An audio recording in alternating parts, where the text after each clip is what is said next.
বন্ধুরা, তোমরা তো সবাই জানো আজকে চৈত্র সংক্রান্তি, কালকে হচ্ছে পয়লা বৈশাখ। আর আমাদের নিয়ম হচ্ছে চৈত্র সংক্রান্তিতে টক ডাল আম দিয়ে, এই দেখো আম দিয়ে হচ্ছে টক ডাল, আর উচ্ছে আর লাউ দিয়ে হচ্ছে তিতার ডাল, আর হচ্ছে খেতে হয় আমাদের গিমা শাক।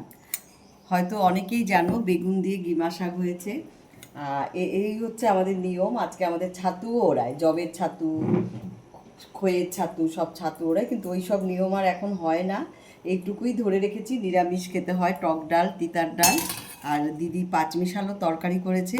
এই পাঁচমিশালো তরকারিটার মধ্যে দিদি বাদাম, তারপরে কি বলবো, চানা, ছোট ছোলা, সব কিছু দিয়ে এই যে তরকারি করেছে।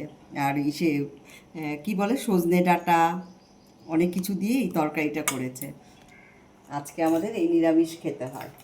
আজকে আমাদের একদমই মাছ খায় না, সবাই অল্প অল্পই খাবো, যেহেতু গিমা শাকটা তিতা হয়, নিম পাতার চাইতে কম।